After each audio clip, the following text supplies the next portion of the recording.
رحمۃ اللہ۔ محترم سامعین کرام، تلاوت پر تلاوت آپ سماعت کر رہے تھے اور آپ کے چہرے پر جو بشاشت ہے، الحمدللہ اس بات پر آمادہ مجھ کو کر رہا تھا، آپ کے چہرے کی بشاشت مجھے اس بات پر آمادہ کر رہی تھی کہ میں آپ کے سامنے قرآن کریم کے حوالے سے وہ چار مصرے جو بالکل مقتضا حال کے مطابق کسی شاعر نے کہا کہ جو سب سے ضروری ہے مسلمان نہیں پڑھتے، ایمان کے صحیحے کو نگہبان نہیں پڑھتے، اور یہ کیسے مسلمان ہے جو صبح سویرے اخبار کو پڑھ لیتے ہیں قرآن نہیں پڑھتے۔ قرآن کریم کی تلاوت کو اپنی زندگی کا معمول بنائیے اور اپنے شب و روز میں قرآن کریم کی تلاوت کو جگہ دیجیے، انشاءاللہ آپ کو عزت ملے گی اور سرفرازی یقیناً آپ کو حاصل ہوگی۔ مکرم سامعین کرام، انتہائی افسوس کے ساتھ اور ادب کے ساتھ پھر میں ایک اعلان کر دوں کہ جو لوگ وہاں بیٹھے ہوئے ہیں، آپ کے بیٹھنے کے لیے وہاں کوئی نظم نہیں کیا گیا، یہ دیکھ سکتے ہیں کہ پورے جلسہ گاہ میں آپ کے بیٹھنے کا نظم کیا گیا ہے۔ انتہائی ادب کے ساتھ درخواست کروں گا کہ آپ حضرات آ جائیں تھوڑی دیر کے لیے۔ چچا جتنے بیٹھے ہیں، اگر آپ لوگ اٹھ جائیں تو نوجوان خود ہی اٹھ جائیں گے۔ اٹھ جائیں چچا، آ جائیں، آ جائیے وہاں سے اندر آ جائیے چچا، ماشاءاللہ۔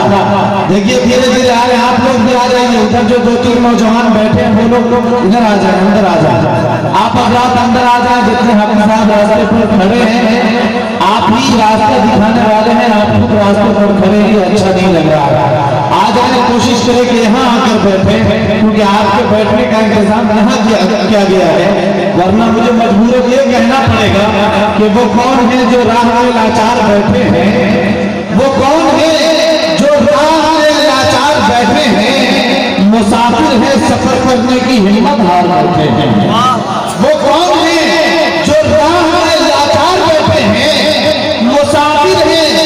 سفر کرنے کی ہمت ہار بیٹھے ہیں، اور غلامان نبی ہوتے تو آ جاتے یہاں اندر، وہاں بیٹھے ہیں جیسے چوکیدار بیٹھے ہیں۔ غلامان نبی ہوتے آ جائیے آپ لوگ۔ اگر آپ لوگ سرداری کرنے والے قوم سے آپ کا تعلق ہے، آپ چوکیداروں میں سے نہیں ہیں، سرداروں میں سے ہیں، آپ کو اللہ نے سردار بنا کر بھیجا ہے، آپ اندر آ رہے ہیں۔ ماشاءاللہ مجھے اب معلوم ہو گیا ہے کہ آپ کس طرح کی چیز سننا پسند کرتے ہیں اور آپ کو کیا سنانا چاہیے۔ ماشاءاللہ حضرت دل خیر آبادی صاحب کی یہاں چوتھی آمد ہے، آپ کی بے پناہ محبتیں ان کو حاصل ہے، اور یقین جانیے آپ کے اشتہار کا نام دوسرے علاقے میں بھی جا کر بڑے فخر کے ساتھ لیتے ہیں۔ آپ کی سماعت قابل مبارکباد ہے، اور یہ جو انتشار ہے اگر آپ اس کو اتحاد کا بدل دیں، آپ اندر آ کر بیٹھ جائیں تو خدا کی قسم ایسے جلسوں کی مثالیں پیش کی جا سکتی ہے جہاں اتنی ٹوپیاں نظر آ رہی ہیں، اتنے پڑھے لکھے لوگ باادب اور باشعور لوگ نظر آ رہے ہیں۔ الحمدللہ ڈائٹ اس وجہ سے مستند ہے کہ جمعیت علماء کے جنرل سیکریٹری ضلع بیگوسرائے کے اور اس ضلع کے متحدث اور فعال عالم دین جو ضلع بیگوسرائے کی نمائندگی پورے بہار میں کر رہے ہیں، الحمدللہ وہ ہمارے درمیان ڈائٹ اور صدر باوقار حضرت مولانا صابر نظامی صاحب قاسمی جمعیت علماء کے جنرل سیکریٹری ڈائٹ پر بنفس نفیس تشریف فرما ہے۔ جو لوگ ادھر ادھر ہیں وہ جڑ جائیں، کیونکہ ہمارے درمیان اب سیدھے سے حضرت دل خیر آبادی صاحب کو آپ کے سامنے لانا ہے، لیکن اس سے قبل اس فہرست میں ایک نام ہے جو آپ کے اس بستی، آپ کے اشتہار سے جن کا تعلق ہے، یقین جانیے کہ آپ کے دیار کا وہ نام ہے، اگر آپ ان کو محبت دیں گے، اگر آپ ان کو نوازشات کریں گے تو انشاءاللہ وہ آپ کے دیار کا نام روشن کرتا ہوا نظر آئے گا۔ مکرم سامعین کرام، آئیے قرآن کریم کی تلاوت کے بعد اب اس بارگاہ کو چلے جہاں قدموں کی کھڑکھڑاہٹ کو دور، سانسوں کی سلسلاہٹ بھی بیادبی معلوم ہونے لگی، اس بارگاہ کو چلے جہاں جبرائیل امین باادب اپنے پر بچھائے ہوتے ہیں، اس بارگاہ کو چلے جن کے بارے میں منور رانا نے کہا کہ میری مٹھی میں ہے خاک ان کے آستانے کی، میری مٹھی میں ہے خاک ان کے آستانے کی، زمانہ میرے قیمت میری قیمت میری مٹھی میں ہے کچھ خاک ان کے آستانے کی، زمانہ میری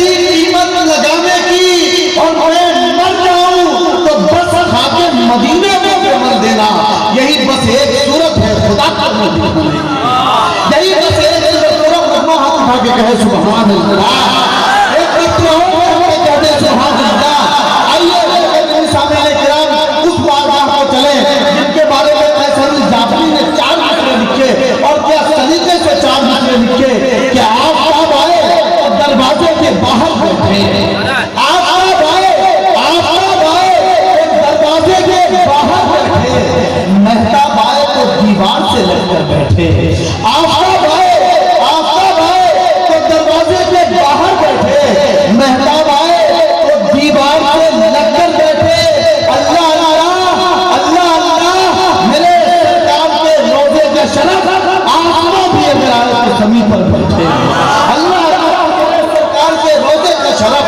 آسمان بھی اگر آئے تو زمین پر بیٹھے۔ مکرمی سامعین کرام، آئیے آپ کے دیار کے اس چہرے کو میں آپ کے سامنے لانا چاہتا ہوں جن کو آپ بارہا میلادوں میں سنا کرتے ہیں، چھوٹے پروگراموں میں سنا کرتے ہیں۔ آج ان کے دیار میں جب حضرت دل خیر آبادی صاحب موجود ہے تو ان کی یہ کوشش ہوگی کہ سند کے طور پر میں حضرت دل خیر آبادی صاحب کے سامنے اپنا کلام پیش کر کے اپنی ہمت افزائی کرواؤں، اور یقیناً یہ اس کا حق ہے، آپ حضرات کی ذمہ داری بنتی ہے کہ ان کی حوصلہ افزائی کی جائے۔ 4 مصرے کے ساتھ استقبال کرنا چاہتا ہوں عالی جناب بابو حماد کا کہ آپ یہاں تشریف لائے کہ یاد نبی میں آنکھوں کو نم کر رہا ہوں میں، یاد نبی میں نام پنچویر ہے، یعنی 5 بہادر، لیکن الحمدللہ یہاں سارے کے سارے بہادر بیٹھے ہوئے ہیں اور بہادروں کے درمیان بہار کا ایک بہادر کھڑا ہے۔ آپ کی ذمہ داری بنتی ہے کہ آپ اس طرح محبت دیجیے اور اپنی سماعت کا مکمل مظاہرہ کیجیے کہ آپ اپنے کچھ اچھے شعر پہنچا سکوں کہ یاد نبی میں آنکھوں کو نم کر رہا ہوں میں، پڑھ کر درود سینے پہ دم کر رہا ہوں میں۔ یاد نبی میں آنکھوں کو، ایسا لگ رہا ہے کہ 3-4 نوجوان ہیں محمود آباد سے آ کر یہ بیٹھ گئے ہیں اور مشاعرے کو جلسے کو کامیاب کر رہے ہیں۔ یاد نبی میں آنکھوں کو نم کر رہا ہوں میں، پڑھ کر درود سینے پہ دم کر رہا ہوں میں، اور کاغذ پہ لکھ کے رکھوں گا محفوظ کا پلک، ایک نعت اپنے دل کے رقم کر رہا ہوں میں، ایک نعت اپنے دل کے رقم کر رہا ہوں میں۔ عالی جناب حماد سے درخواست ہے کہ تشریف لائے اور سرور کائنات صلی اللہ علیہ وسلم کے بارگاہ میں نذرانِ عقیدت اور نذرانِ مات پیش کریں۔ بابو حماد تشریف لائے اور پیش